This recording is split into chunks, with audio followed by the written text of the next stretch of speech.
Hello everyone, welcome to आसान academy. आज की वीडियो में आप सबको स्वागत है। तो आज की इस वीडियो में हम सेकेंड चैप्टर 10th क्लास के जो कि है एसिड बेस और सॉल्ट उसको हम पढ़ेंगे। पहले तो मैं आपको ये बोलना चाहूँगा कि इस जो चैप्टर है बहुत ही आसान चैप्टर है, बहुत ही सिंपल सा चैप्टर है। बस कुछ फॉर्मूलेस याद करने होंगे, कुछ रूल्स याद करने होंगे और यहाँ पे हम एसिड बेस और सॉल्ट के कुछ प्रॉपर्टीज पता करेंगे। देखेंगे कि कौन सा एसिड होता है, कौन सा बेस होता है, किसके साथ क्या रिएक्ट होता है और तो क्या फॉर्म होता है। ठीक है, तो इस चैप्टर को बेसिकली मैंने क्या किया है, 3 हिस्सों में बांट रखा है। 3 पार्ट्स में हम इसे पढ़ेंगे। पहले जो पार्ट है उसमें हम कॉन्सेप्ट सीखेंगे कि क्या क्या चीज़ है उसके अंदर, एसिड बेस और सॉल्ट में क्या क्या चीज़ें होते हैं, उसके साथ क्या क्या रिएक्ट करते हैं, अगर मेटल के साथ रिएक्ट होगा तो क्या होगा। ठीक है, एसिड और बेस मिलने से क्या होता है, ये सब सारे कॉन्सेप्ट्स हम डिस्कस करेंगे।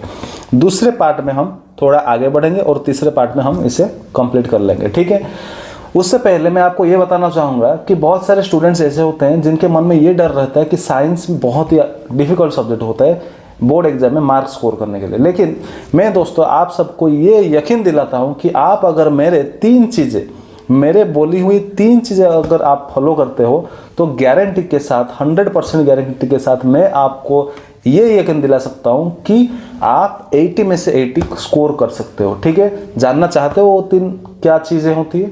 चलिए, पहला जो first point number 1, rule number 1 होता है, जितने सारे वीडियोस मैंने अपलोड कर रखा है, अगर आप उसे देखे नहीं हो तो please go through that video in the playlist. मतलब आपको ये करना है कि सारे चैप्टर्स में अभी कुछ कंप्लीट किया हूँ और बाकी करने वाला हूँ। ठीक है, तो जितने भी चैप्टर्स होंगे पहले चैप्टर से लेकर आखिरी चैप्टर तक आपको सारे वीडियोस मेरे यूट्यूब चैनल पे मिल जाएंगे कंप्लीटली फ्री। ठीक है, तो फ्री वीडियोस है और सारे कॉन्सेप्ट्स पूरे एनसीईआरटी बुक उठा के मैंने मतलब समझा चुका हूँ। ठीक है, तो आपको क्या करना है, bit by bit go through करना है सारे के सारे चैप्टर्स, पहला नंबर 1। ठीक है, और ऐसे नहीं कि बस देखना है। ठीक है, मतलब अच्छे से देखना है। अगर आपको समझ नहीं आ रही तो रिपीटेडली देखो, बार बार देखो, चीज़ें प्रैक्टिस करो, आसानी से समझने की कोशिश करो। फिर अगर डाउट्स रहता है तो आप कमेंट में मुझे पूछ सकते हो। ठीक है, और जो सेकंड पॉइंट होता है, बस सेकंड रूल जो होता है उसमें क्या करना होगा आपको, ये जो वीडियोस आप देख रहे हो उसे आपको नोट डाउन करना होगा। ठीक है, आप क्या क्या पढ़ रहे हो। ठीक है, जितना भी मैं पढ़ा रहा हूँ, अगर कोई पॉइंट्स मैंने बोल दी तो उससे आप क्या करना होगा, नोट इट डाउन कर लेना है यहीं पे। मतलब आप एक नोटबुक रखो पास में, उसमें आप नोट डाउन किया कीजिए। नहीं तो अगर आपके पास टाइम नहीं है तो आप क्या कर सकते हैं, बुक रख सकते हैं साइड में, क्योंकि मैं तो एज इट इज़ बुक से ही पढ़ाता हूँ, एनसीईआरटी को डायरेक्टली पढ़ाता हूँ, सो दैट आप कनेक्ट कर पाओ, आपके एनसीईआरटी बुक के साथ आप कनेक्ट कर पाओ। ठीक है, तो आप उसी तरह क्या कर सकते हो, नोट एज इट इज़ आप क्या कर सकते हो, पेंसिल में मार्क करके बुक से डायरेक्टली पढ़ सकते हो अंडरलाइन करके। नहीं तो आपके पास और एक आसान कर चुका हूं मैं कि जितना भी मैं जो भी पढ़ा रहा हूं, यहाँ पे जो भी अंडरलाइन कर रहा हूं, जो भी नोट्स मैं यहाँ पे लिख रहा हूं या डिक्टेट कर रहा हूं, कुछ भी कर रहा हूं, वो सब आपको हमारे पीडीएफ चैनल में प्रोवाइड किया जाएगा कंप्लीटली फ्री ऑफ कॉस्ट। ठीक है, कोई 1 रुपया भी आपको देना नहीं है। आप क्या करो, आप सीधा जाके हमारा टेलीग्राम चैनल ज्वाइन कर लो, उसमें आपको हमारा मिल जाएगा पीडीएफ फाइल्स सारे फ्री में।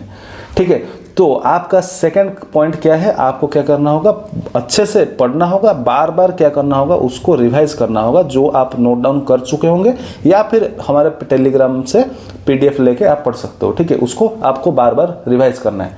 तीसरा जो कि सबसे इंपॉर्टेंट पॉइंट, जैसे जो कहते हैं ना कि आप कितना देख लो यूट्यूब में, कितना पढ़ लो, कितना भी देख लो, कितना भी नोट बना लो, लेकिन तीसरे पॉइंट के बिना आपका कोई काम आने वाला नहीं है। तो क्या है वो तीसरा पॉइंट? तीसरा पॉइंट ये है कि आप जितना भी पढ़ रहे हो वो सारे एमसीक्यूज, ठीक है, जितना भी आपके previous year board exam questions और प्रैक्टिस सेट्स और उसके साथ आपके जो इंटेक्स्ट और एक्सरसाइज क्वेश्चंस है, वो बहुत ही मायने रखता है आपके बोर्ड एग्जाम में 80 से 80 नंबर लाने के लिए। ठीक है, 80 से 80 लाना कोई बड़ी बात नहीं है दोस्तों, सच में कह रहा हूँ, यकीन मानिए, कोई भी टेंशन की बात नहीं है। बस डेडिकेशन होना चाहिए और कंसिस्टेंसी होना चाहिए आपके दिल में। ठीक है, अगर डेडिकेशन और कंसिस्टेंसी होगा तो मैं यकीन के साथ, पूरे जोश के साथ मैं ये कह सकता हूँ कि आप गारंटेड 80 में से 80 ला सकते हो। कैसे?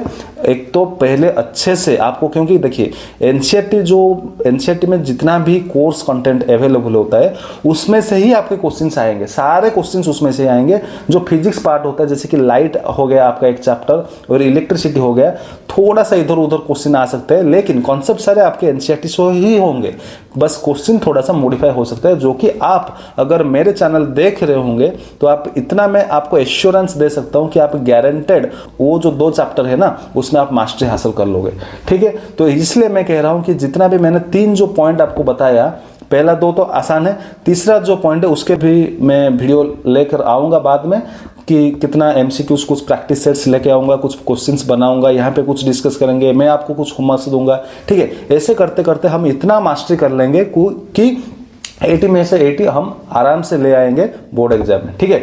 तो चलिए बिना देरी की आज का इस सेशन शुरू करते हैं, एसिड, बेस और सॉल्ट। जो पहला पार्ट है, पहले हमें ये समझना होगा कि एसिड क्या है, बेस क्या है और सॉल्ट क्या है, ठीक है। एसिड, बेस, सॉल्ट ये एक सिंपल सा चैप्टर है जो कि आप लोगों ने थोड़ा बहुत इसके बारे में आप सबको जानकारी होगी पिछले क्लासेस में, 6th या 7th में आप शायद इसे पढ़ रहे होंगे कि जो सोर इन टेस्ट होता है उसे हम एसिड कहते हैं और जो बिटर इन टेस्ट होता है उसे हम बेस कहते हैं। तो चलिए देखिए यहाँ पे क्या दे रखा है, देखिए ये जो पहला पॉइंट होता है, ये देखिए सब यहाँ पे जितना भी अंडरलाइन होगा आप सब इसको हमारे पीडीएफ चैनल से ले सकते हैं फ्री में, ठीक है। तो acids are sour in taste and change the colour of blue litmus to red, whereas bases are bitter and change the color of red litmus to blue, ठीक है। पहला पॉइंट याद आ गया आपको, याद रहेगा इसे। देखिए एसिड जो होता है वो सोर इन टेस्ट होता है, पहला जो पॉइंट है, और दूसरा पॉइंट क्या है, वो ब्लू लिटमस पेपर को रेड बना देता है, ठीक है। अगर हम मार्केट से ब्लू लिटमस पेपर लेंगे और ब्लू लिटमस को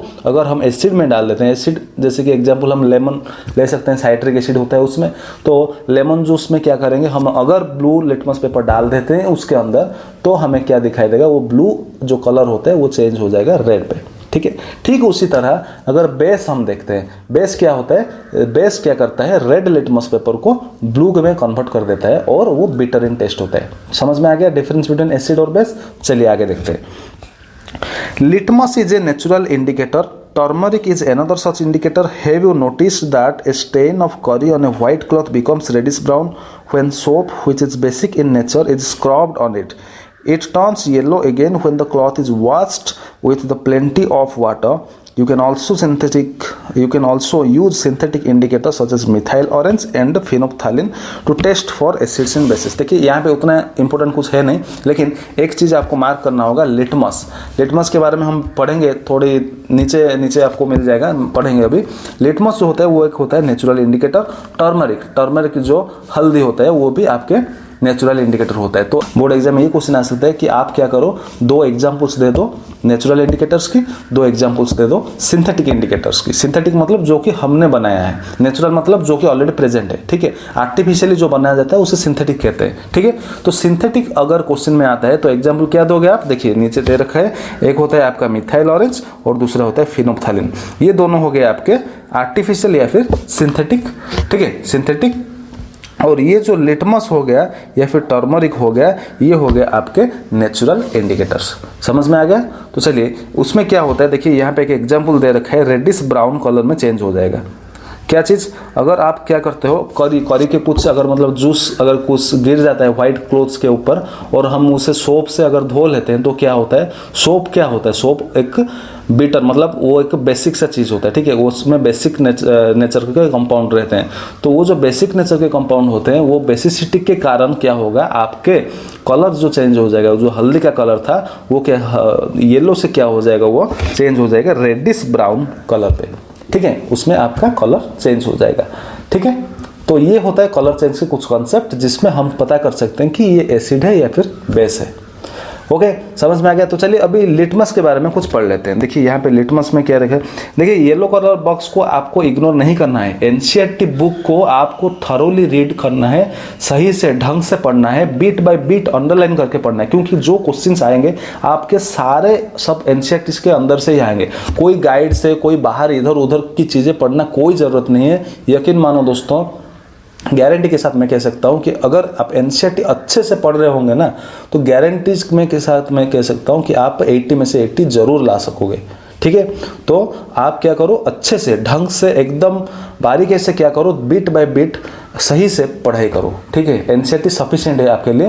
क्वेश्चन प्रैक्टिस अगर चाहते हो तो आप इधर उधर की गाइड देख सकते हो, लेकिन वो भी एनसीईआरटी खत्म होने के बाद, ठीक है। अगर आप इस चैप्टर को कर लिए तो उसके बाद आप क्या कर सकते हो, इन टेक्स्ट अच्छे से कर लो, फिर एक्सरसाइज कर लो, और उसके बाद अगर टाइम बचे तो जैसे कि हमारा हो गया एक्स्ट्रा मार्क्स हो गए, या फिर हमारा हो गया ओसवाल हो गया, या फिर ऑल इन वन, कोई भी आप बुक उठा सकते हो, उसमें से प्रैक्टिस कर सकते हो, ठीक है। नहीं तो कोई सैम्पल पेपर ले सकते हो, प्रीवियस ईयर गाइड ले सकते हो। ओसवाल तो मैं तो कहूँगा ओसवाल एक बहुत ही अच्छा बुक है, पूरे इंडिया में चलता है वो, आप उसे ला सकते हो। उसमें क्या होता है, सारे के सारे प्रीवियस ईयर क्वेश्चंस होते हैं जो कि बोर्ड एग्जाम में से आए थे पिछले साल, मतलब पिछले साल, उसके पहले जितने भी 10 साल के अराउंड उसमें होता है क्वेश्चंस, और उसके एक्सप्लेनेशंस भी होते हैं, ठीक है। चैप्टर वाइज दे रखा है, वो टॉपिक वाइज भी दे रखा है, तो आपको आसानी होगी, ठीक है, पढ़ने में।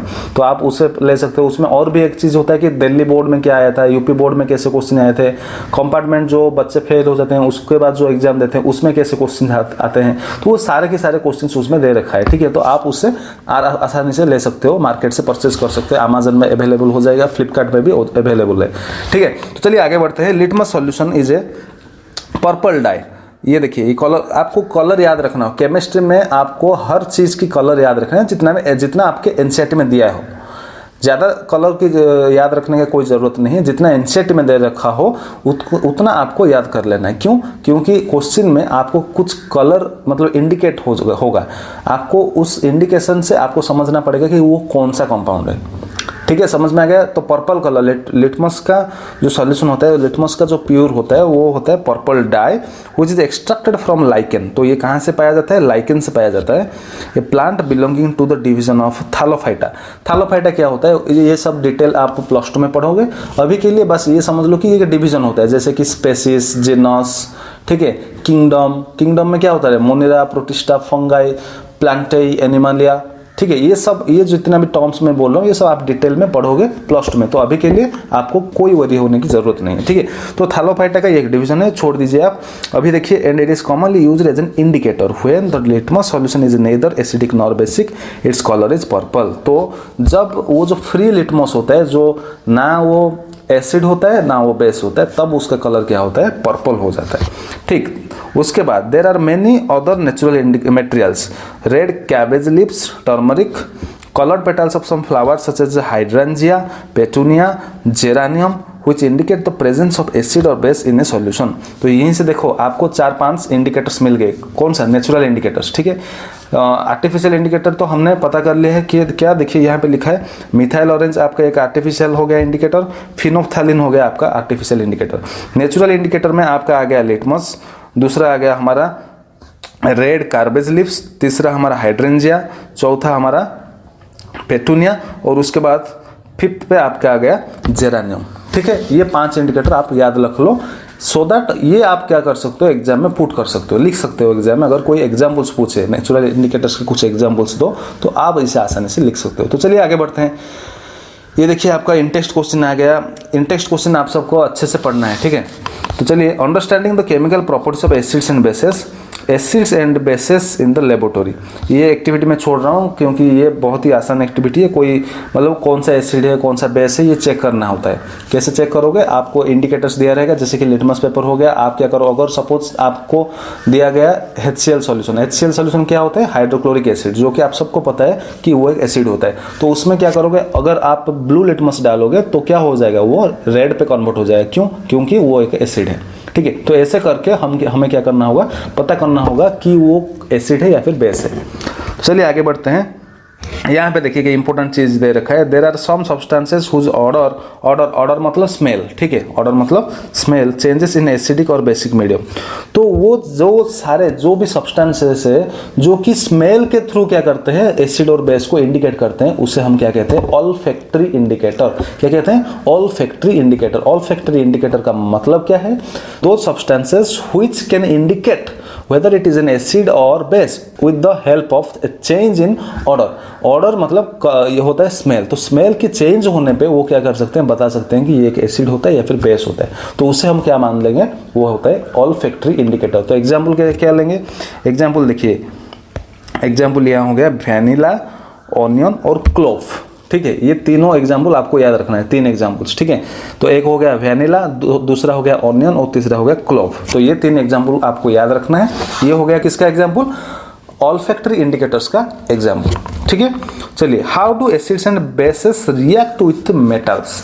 मेटल के साथ कैसे रिएक्ट करता है एसिड या फिर बेसिस? तो चलिए धीरे से पढ़ते हैं, इसे अच्छे से समझने की कोशिश करते हैं। ये हो गया आपका एक्सपेरिमेंट, फिगर 2.1। एक्सपेरिमेंट क्या हो गया? देखिए, मैं आपको एक्सपेरिमेंट समझा रहा हूँ, आप एक्टिविटी खुद पढ़ लेना, क्योंकि जितना भी एक्टिविटी में लिखा गया है मैं आपको समझा दूंगा यहीं पे। देखिए, ये हो गया हमारा एक टेस्ट ट्यूब, ठीक है। तो ये टेस्ट ट्यूब में ये जो आप देख रहे हो, ये हो गया हमारा जिंक ग्रैन्यूल्स। और थोड़ा जूम कर रहा हूँ मैं, आपको अच्छे से दिखेगा। देखिए, ये हो गया हमारा जिंक ग्रैन्यूल्स, और इसमें क्या है? Dilute sulphuric acid. Dilute sulphuric acid मतलब H2SO4। डाइल्यूट का मतलब माइन्यूट सा, मतलब जो एसिडिक कंटेंट होता है उसमें वो बहुत ही कम होता है, मतलब माइन्यूट सा होता है, ठीक है। कॉन्सेंट्रेटेड H2SO4, इसका मतलब वो जो कॉन्सेंट्रेशन होता है ज़्यादा होता है, pH उसके ज़्यादा होता है। pH क्या होता है हम इसी चैप्टर में पढ़ेंगे, थोड़ा आगे पढ़ेंगे, ठीक है। बस पेशेंस रखिए। अभी देखिए, ध्यान से देखिए, उसमें क्या होता है? डाइल्यूट सल्फ्यूरिक एसिड पहले हम डाले थे, उसके बाद हमारा क्या होता है? जिंक ग्रैन्यूल उसमें प्रेजेंट है। तो जिंक ग्रैन्यूल क्या हो गया? जिंक एक मेटल है, आप सबको पता है, और उसके साथ हमने क्या किया? रिएक्शन किया, ठीक है। तो इसमें रिएक्टेंट क्या क्या है? 2 रिएक्टेंट है। एक होता है H2SO4 जो कि हमारा डाइल्यूट H2SO4 मतलब सल्फ्यूरिक एसिड। उसके साथ हमने क्या किया? एक एसिड को किसके साथ रिएक्ट किया? मेटल के साथ रिएक्ट किया, जो कि जिंक हमारा एक मेटल है, ठीक है। तो जब मेटल रिएक्ट किया किसके साथ? एसिड के साथ, तो फॉर्मेशन क्या हुआ? देखिए, यहाँ पे क्या हो रहा है? कुछ गैसेस निकल रहे हैं। यहाँ पे क्या हो रहा है? कुछ गैसेस निकल रहे हैं, और ये जो गैसेस है ये सारे इस ट्यूब के जरिए फ्लो हो रहे हैं। यहाँ पे हमने क्या किया? यहाँ पे हमने सोप सॉल्यूशन डाल दिया। यहाँ पे क्या किया? हमने सोप सॉल्यूशन डाल दिया। सोप सॉल्यूशन क्यों? बताता हूँ। सोप सॉल्यूशन में डाल दिया इसलिए क्योंकि इसमें जो भी गैस निकलेगा वो गैस क्या करेगा? बबल्स की तरह फॉर्म हो जाएगा। किसमें? सोप से, ठीक है। सोप सॉल्यूशन में अगर ये गैस चलता है तो क्या हो जाएगा? बबल फॉर्मेशन होगा, और आसानी से हम क्या कर सकते हैं? इंडिकेट कर सकते हैं गैस को, मतलब आइडेंटिफाई कर सकते हैं, ठीक है। इसलिए हमने यहाँ पे सोप सॉल्यूशन ले लिया। तो ये जो सोप सॉल्यूशन से जो भी गैस हमारे, ये क्या हो गया? ये बबल की तरफ ये निकल रहा है, यहाँ पे धुआं, ठीक है। ये गैसेस पार्टिकल्स क्या निकल रहे हैं? In the form of bubbles. अब हम क्या करना होगा? यहाँ पे दिखाना होगा कि ये कौन सा गैस है। गैस कौन सा हो सकता है? देखिए, H2SO4 था, मतलब इसमें से क्या निकल सकता है? हाइड्रोजन गैस निकल सकता है। और आपको पता है, अभी हमने देख चुके हैं पहले चैप्टर में कि हमें इलेक्ट्रोलाइसिस ऑफ वाटर, हम जो एक्सपेरिमेंट किए थे, आप अगर वीडियो देखे नहीं हो तो प्लेलिस्ट से आप देख सकते हो जाके। वो जो पहले चैप्टर में हमने देखा था कि इलेक्ट्रोलाइसिस ऑफ वाटर कैसे हम पता करते हैं कि हाइड्रोजन कौन सा है और ऑक्सीजन कौन सा है। तो यहाँ पे क्या करेंगे? एक हम कैंडल लगाएंगे। कैंडल लगाने से वहाँ पे क्या होगा? ये जो हाइड्रोजन गैस होता है वो बर्न होगा एक पप साउंड के साथ, ठीक है। और पप साउंड के साथ अगर बर्न होता है तो वो इजीली हम कह सकते हैं कि ये हाइड्रोजन गैस है, ठीक है। तो हाइड्रोजन आइडेंटिफाई करने का एक तरीका क्या है कि आप कैंडल ले लो और जला लो। अगर वो अच्छे से जल रहा है और पप साउंड के साथ, तो वो हमारा हाइड्रोजन हो जाएगा। क्लियर? समझ में आ गया?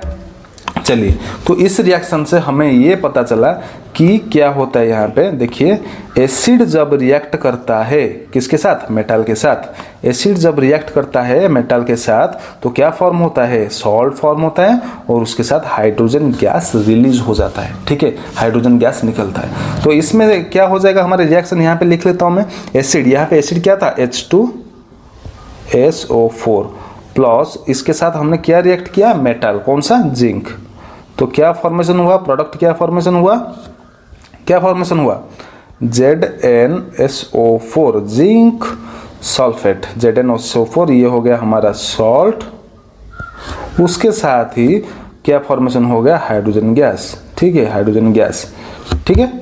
समझ में आ गया? तो एसिड जब मेटल के साथ रिएक्ट करता है तो क्या फॉर्मेशन होता है? एक सॉल्ट फॉर्मेशन होता है, और हाइड्रोजन गैस रिलीज होता है। ठीक है, तो चलिए ये देखते हैं ये बैलेंस हो चुका है कि नहीं। देखिए एग्जाम में आपको क्वेश्चन में दे रहा हो या फिर नहीं दे रखा हो, लेकिन आपको बैलेंस करना ही है। ठीक है, वो इंप्रेशन बढ़ता है। तो H2SO4 देख लीजिए, यहाँ पे H2 तो बैलेंस हो गया, सल्फर एक सल्फर है, Zn एक Zn है, SO4 O4 है। ठीक है, मतलब इसके ये ऑलरेडी एक बैलेंस्ड केमिकल इक्वेशन है।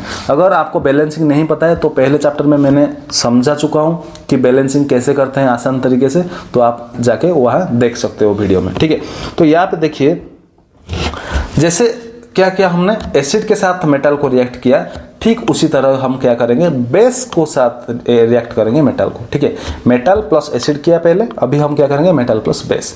तो देखिए यहाँ पे बेस क्या हो गया, NaOH। NaOH क्या होता है, सोडियम हाइड्रोक्साइड, सोडियम हाइड्रोक्साइड। ठीक है, सोडियम हाइड्रोक्साइड, इसके साथ हमने क्या किया, जिंक को रिएक्ट किया। तो जिंक जब रिएक्ट होता है क्या फॉर्म हो जाएगा, Na2ZnO2। ये भी हो गया आपका एक सॉल्ट। ठीक है, Na2ZnO2, ये नाम याद रखना, ये फॉर्मूला याद रखना, सोडियम जिंकेट इसे कहते हैं, सोडियम जिंकेट, Na2ZnO2। ठीक है, समझ में आ गया, सोडियम जिंकेट कहते हैं इसे।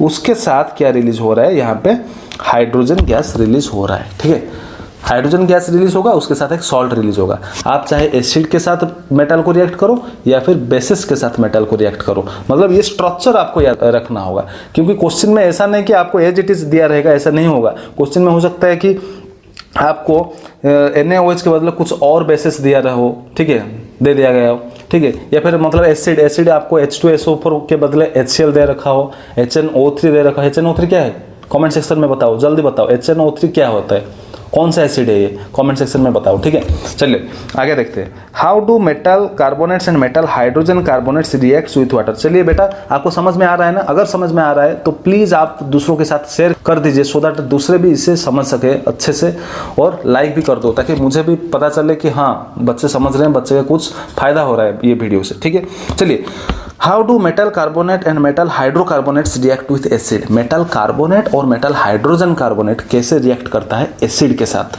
देखिए ये भी एक्सपेरिमेंट ऐसा ही है। यहाँ पे क्या हो रहा है, देखिए यहाँ पे क्या हो रहा है, तो सोडियम कार्बोनेट हो गया हमारा, एक क्या हो गया, मेटल कार्बोनेट। यहाँ पे मेटल हो गया सोडियम, ये कार्बोनेट हो गया उसका, सोडियम कार्बोनेट। सोडियम कार्बोनेट का फॉर्मूला आपको याद है, पता है, Na2CO3। फॉर्मूला कैसे बनाते हैं ये 9th क्लास में आप लोगों ने पढ़ रखा होगा आई थिंक। ठीक है, आपको पता होगा, ये मान के मैं चल रहा हूँ। ठीक है, ओके, तो सोडियम कार्बोनेट Na2CO3 हो गया। उसके साथ हमने क्या किया, यहाँ पे देखिए, यहाँ पे डाइल्यूट हाइड्रोक्लोरिक एसिड लिया, डाइल्यूट हाइड्रोक्लोरिक एसिड, मतलब एसिड ले रखे हमने, एसिड के साथ हमने क्या मिला रहे हैं, यहाँ पे हाइड्रोजन का सॉरी मेटल कार्बोनेट मिला रहे हैं। यहाँ पे मेटल कार्बोनेट Na2CO3, ये देखिए ये रिएक्शन आपके सामने रहा, Na2CO3 प्लस HCl। तो मिलने के बाद ये क्या फॉर्मेशन हो रहा है, NaCl, मतलब ये क्या हो रहा है, ये एक सॉल्ट बन रहा है। ठीक है, NaCl सोडियम क्लोराइड, आप सब जो खा रहे हो टेबल सॉल्ट जिसे बोल रहे हैं घर पे जो है, ठीक है, ये जो सॉल्ट होता है इसे क्या कहते हैं, टेबल सॉल्ट भी कहते हैं, और इसका नाम है NaCl, मतलब सोडियम क्लोराइड। उसके साथ क्या रिलीज हो रहा है, वाटर रिलीज हो रहा है और कार्बन डाइऑक्साइड गैस रिलीज हो रहा है। ठीक है, तो ये कार्बन डाइऑक्साइड को कैसे चेक करें, पहले चैप्टर में हमने पढ़ रखा है कि कार्बन डाइऑक्साइड को कैसे चेक करें।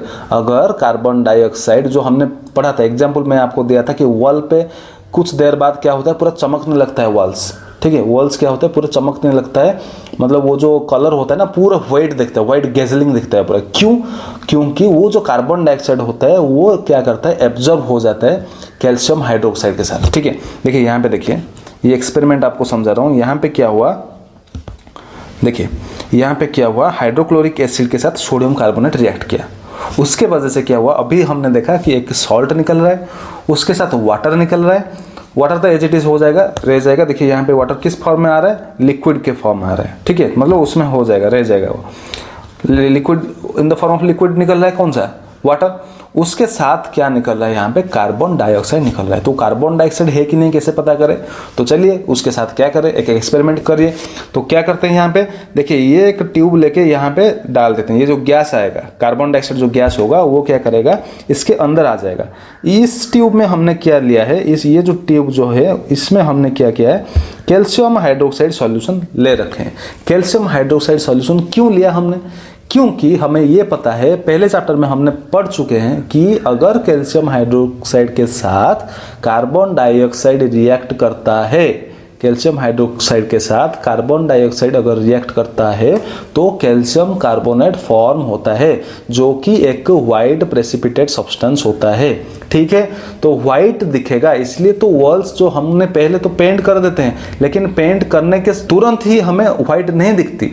क्यों? क्योंकि वो तब तक मतलब वो ज़्यादा एब्जॉर्ब नहीं होता है कार्बन डाइऑक्साइड, लेकिन कुछ हद तक हम अगर छोड़ देते हैं, कुछ देर तक हम उसे एज इट इज छोड़ देते हैं, तो क्या करता है वो वॉल्स पे जो कार्बन डाइऑक्साइड होता है वो एब्जॉर्ब हो जाता है। इसके कारण हमें 2-3 घंटे 4 घंटे या फिर एक दिन के बाद हमें पूरे अच्छे से पूरे वाइट दिखता है। वो जो वॉल्स आफ्टर वाइट वॉशिंग, जो वाइट वॉशिंग करते हैं हम, उसके बाद पूरे अच्छे से वाइट दिखता है। ठीक है, इसलिए हमने कार्बन डाइऑक्साइड टेस्ट करने के लिए हमने क्या लिया, कैल्शियम हाइड्रोक्साइड ले लिया। ठीक है, कैल्शियम हाइड्रोक्साइड CaOH2। ठीक है, चलिए। अच्छा, कैल्शियम हाइड्रोक्साइड को क्या बोलते हैं, बोलिए क्या बोलते हैं, क्विक लाइम या फिर स्लेक लाइम? स्लेक लाइम बोलते हैं। कैल्शियम हाइड्रोक्साइड को स्लेक लाइम बोलते हैं या फिर उसे लाइम वाटर भी बोलते हैं। ठीक है, CaOH2 को लाइम वाटर भी बोला जाता है। Calcium oxide CaO, calcium oxide को हम सिर्फ लाइम बोलते हैं, लाइम। ठीक है, कैल्शियम हाइड्रोक्साइड को लाइम वाटर, कैल्शियम ऑक्साइड को लाइम बोलते हैं या फिर क्विक लाइम भी बोलते हैं उसे। कैल्शियम ऑक्साइड को क्विक लाइम भी बोला जाता है। अगर आप लिखना चाहते हो तो लिख सकते हो, नहीं तो पहले जो फर्स्ट चैप्टर में है ना, उसमें मैंने पूरे डिटेल्स में ये सब पढ़ा चुका हूँ। ठीक है, तो आप वहाँ पे जाके वीडियो देख सकते हैं। चलिए, यहाँ पे अभी बहुत हो गया, ये आगे बढ़ते हैं। तो ये हो गया हमारा ये रिएक्शन, देखिए आप, ये हो गया हमारा Na2CO3 plus HCl gives rise to NaCl plus H2 plus CO2। यहाँ पे हमने क्या लिया था, सोडियम कार्बोनेट। अगर सोडियम कार्बोनेट के बदले हम सोडियम हाइड्रोजन कार्बोनेट लेते हैं NaHCO3 और रिएक्ट करते हैं HCl के साथ, तो क्या फॉर्म होता है, NaCl, फिर उसके साथ वाटर और कार्बन डाइऑक्साइड। मतलब यहाँ से हमें एक स्ट्रक्चर मिल गया। कौन सा स्ट्रक्चर मिला, देखिए यहाँ से हमें एक स्ट्रक्चर मिल गया कि वो स्ट्रक्चर ये है कि अगर मेटल कार्बोनेट या फिर मेटल हाइड्रोजन कार्बोनेट को एसिड से रिएक्ट करते हैं तो हमारा एक सॉल्ट निकलेगा, फिर एक कार्बन डाइऑक्साइड निकलेगा, जो कि हम कैल्शियम हाइड्रोक्साइड के साथ टेस्ट करके निकाल सकते हैं कि वो कार्बन डाइऑक्साइड था। ठीक है, सॉल्ट निकलेगा, कार्बन डाइऑक्साइड निकलेगा और उसके साथ हमारा वाटर भी निकलेगा। तो ये स्ट्रक्चर आप याद रख लो। ठीक है, सोडियम के बदले अगर कैल्शियम दे रखा हो तो भी आप बना सकते हो। ठीक है, मतलब कुछ भी दे रखा हो, मेटल अगर दे रखा हो तो आप मेटल कार्बोनेट या फिर मेटल हाइड्रोजन कार्बोनेट को रिएक्ट कर सकते हो एसिड के साथ, तो ये फॉर्मेशन होगा। ये स्ट्रक्चर याद रख लो आप। ठीक है, क्योंकि मेटल तो कुछ भी दे सकता है। ठीक है, ओके, तो ये हो गया हमारा स्ट्रक्चर। ठीक है, यहाँ पे देखिए कैल्शियम कार्बोनेट क्या हुआ, देखिए यहाँ पे देखिए, ये जो कैल्शियम हाइड्रोक्साइड लिया था हमने, लाइम वाटर जिसे कहते हैं, उसके साथ जब कार्बन डाइऑक्साइड मिला दिया गया तो क्या निकला, कैल्शियम कार्बोनेट। व्हाइट प्रेसिपिटेट होता है, ये याद रखना। कैल्शियम कार्बोनेट क्या होता है, व्हाइट प्रेसिपिटेट होता है, CaCO3। उसके साथ वाटर भी निकलता है। ठीक है, तो वाटर तो इवापोरेट हो जाएगा लिक्विड फॉर्म में, जो वाइट वॉशिंग करते हैं वाटर तो इवापोरेट हो जाएगा बाद में। तो अगर और ज़्यादा हमने ऐड किया कार्बन डाइऑक्साइड किस में, कैल्शियम कार्बोनेट में, तो क्या होगा, देखिए यहाँ पे। तो इन एक्सेस अगर हम कैल्शियम कार्बोनेट के साथ अगर मिलाते हैं, ज़्यादा मात्रा में अगर मिलाते हैं कार्बन डाइऑक्साइड, तो क्या हो जाएगा, देखिए calcium carbonate plus water plus carbon dioxide, तो क्या हो जाएगा, ये निकलेगा कैल्शियम सॉल्युबल इन वाटर। ठीक है, CaHCO3(2). ठीक है, ये कंपाउंड निकलेगा जो कि सॉल्युबल इन वाटर होगा, सॉल्युबल होगा। वो क्या था, प्रेसिपिटेट था कैल्शियम कार्बोनेट, लेकिन ज़्यादा मात्रा में अगर हम कार्बन डाइऑक्साइड मिलाते हैं तो वो CaHCO3(2) बन जाएगा, जो कि सॉल्युबल है वाटर में। ठीक है, चलिए आगे देखते हैं। How do acids and bases react with each other. Acid और बेस को अगर हम मिला दें तो क्या होगा, एसिड अगर बेस के साथ मिलता है तो हमारा सॉल्ट और वाटर ही फॉर्म होगा। ठीक है, इसमें ये स्ट्रक्चर आप याद रख लो। देखिए, बेस प्लस एसिड अगर मिलता है तो क्या फॉर्म होगा, सॉल्ट और वाटर फॉर्म होगा। यहाँ पे देखिए एग्जाम्पल दे रखा है, बेस होता है, ये हो गया NaOH सोडियम हाइड्रोक्साइड। उसके साथ अगर एसिड हमने मिला दिया HCl जो कि, तो Na और Cl मिल जाएगा, NaCl फॉर्म हो जाएगा, OH और H मिल जाएगा, H2O फॉर्म हो जाएगा। ठीक है, मतलब एसिड और बेस मिला देंगे तो हमारा वाटर और सॉल्ट और वाटर निकलेगा। ठीक है, एग्जाम्पल भी समझ में आ गया। चलिए देखते हैं नेक्स्ट एक्टिविटी क्या है। Reaction of metallic oxide with acid. Reaction of metallic oxide with acid. Acid के साथ अगर मेटालिक ऑक्साइड हम मिला देते हैं तो क्या होगा। देखिए एसिड के साथ अगर मेटल ऑक्साइड्स हम मिला देते हैं, एसिड के साथ अगर मेटल ऑक्साइड ये हो गया कॉपर ऑक्साइड, ये एक मेटल ऑक्साइड, कॉपर होता है मेटल, तो उसका ऑक्साइड क्या हो गया मेटल ऑक्साइड, मतलब कॉपर ऑक्साइड। ठीक है, कॉपर ऑक्साइड का कलर जनरली ब्लैक होता है या ब्राउनिश ब्लैक होता है। ठीक है, ब्लैक या फिर ब्राउनिश ब्लैक होता है। उसको अगर हम मिला दें, मेटल ऑक्साइड को अगर एसिड से मिला दें, एसिड से अगर मिला दें, देखिए कॉपर ऑक्साइड मतलब CuO, ठीक है, कॉपर ऑक्साइड को हम क्या करें मिला दें अगर एसिड से मतलब HCl से मिला दो। ठीक है, चलो आपकी मर्जी, HCl करो या फिर H2SO4, जो कोई HNO3 कुछ भी एसिड आप मिला दो। चलिए मैं HCl मिला रहा हूँ यहाँ पे। तो HCl मिलाने से क्या हो जाएगा, Cu क्या करेगा, इसके साथ रिएक्ट करेगा, CuCl2 फॉर्म हो जाएगा और यहाँ से फॉर्म हो जाएगा वाटर H2O। ठीक है, the blue green colour of the solution is due to the formation of copper chloride in the reaction. देखिए यहाँ पे क्या हो रहा है, कॉपर क्लोराइड फॉर्म हो रहा है। ये कलर क्या हो गया, ब्लू ग्रीन हो गया। याद रखना पहले जो कलर था क्या था, ब्राउनिश ब्लैक या फिर ब्लैक कह सकते हो आप। ब्राउनिश ब्लैक से क्या हो गया, हमारा कलर चेंज हो गया ब्लू ग्रीन को। क्यों, क्योंकि हमारा कॉपर क्लोराइड फॉर्म हो गया। ठीक है, उसके साथ वाटर निकला। ठीक है, आप ये एग्जांपल दे सकते हो। तो मेटल ऑक्साइड के साथ अगर एसिड रिएक्ट करता है तो सॉल्ट और वाटर ही फॉर्म होता है। जैसे कि हमारा एसिड और बेस रिएक्ट करते हैं तो सॉल्ट और वाटर फॉर्म होते हैं। यहाँ पे मेटल ऑक्साइड और बेस रिएक्ट करता है तो सॉल्ट और वाटर ही फॉर्म होगा। ठीक है, इसका मतलब यहाँ पे कुछ सिमिलरिटी हम निकाल सकते हैं। देखिए यहाँ पे देखिए एसिड एज इट इज रहा, सॉल्ट एज इट इज रहा और वाटर एज इट इज रहा। इसका मतलब यहाँ पे मेटल ऑक्साइड और बेस एक जैसे लग रहे हैं ना। ठीक है, क्योंकि रिएक्शन तो वही हो रहा है, सॉल्ट और वाटर निकल रहा है, और यहाँ पे भी मेटल ऑक्साइड और एसिड्स के साथ रिएक्ट करने से वही सॉल्ट और वाटर निकल रहा है। इसका मतलब मेटल ऑक्साइड को क्या हम बेस मान सकते हैं। बेस तो होता नहीं है लेकिन मेटल ऑक्साइड को बेस मान सकते हैं, राइट, क्योंकि यहाँ पे ऐसे ही तो रिएक्ट हो रहा है। एसिड और बेस मिलने पे सॉल्ट और वाटर फॉर्म हो रहा है। ठीक उसी तरह बेस की जगह अगर हमने ये रखते हैं कि मेटल ऑक्साइड रखते हैं तो वो अगर एसिड के साथ रिएक्ट करता है तो सॉल्ट और वाटर ही तो फॉर्म होते हैं। ठीक है, तो हम मान सकते हैं कि metal oxide are basic in nature. तो यहाँ पे एक पॉइंट आपको मिलेगा, since metallic oxides react with acids to give salt and water similar to the reaction of a base with an acid, metallic oxides are said to be basic in nature। ठीक है, समझ में आ गया, metallic oxides are basic in nature. याद रखना इसे, ये लाइन स्टेटमेंट याद रखना, metallic oxides are basic in nature. ठीक है, याद हो गया। चलिए जो लास्ट कॉन्सेप्ट है आज इस वीडियो का लास्ट कॉन्सेप्ट है reaction of a non metallic oxide with base. Reaction of a non metallic oxide with base. ठीक है, जैसे कि मेटालिक ऑक्साइड विथ एसिड किए थे, यहाँ पे हम क्या करेंगे, नॉन मेटालिक ऑक्साइड को बेस के साथ रिएक्ट करेंगे। चलिए देखते हैं क्या फॉर्म होता है। नॉन मेटालिक ऑक्साइड कुछ भी ले लो आप। ठीक है, कार्बन डाइऑक्साइड ले लो आप, नॉन मेटालिक ऑक्साइड हो गया कार्बन डाइऑक्साइड, तो CO2 कार्बन डाइऑक्साइड हो गया, सिंपल सा हो गया। ठीक है, तो कार्बन डाइऑक्साइड क्या करेंगे, हम ले लेंगे और उसको क्या करेंगे, कैल्शियम हाइड्रोक्साइड के साथ रिएक्ट करेंगे। क्यों, क्योंकि कैल्शियम हाइड्रोक्साइड हो गया हमारा बेस। तो ये हो गया हमारा नॉन मेटालिक ऑक्साइड, ये हो गया हमारा नॉन मेटालिक ऑक्साइड। ठीक है, तो नॉन मेटालिक ऑक्साइड को हम क्या करेंगे, बेस के साथ रिएक्ट करेंगे। बेस कौन सा है यहाँ पे, बेस हो गया हमारा CaOH2। तो क्या फॉर्म होगा, बताइए आप क्या फॉर्म होगा।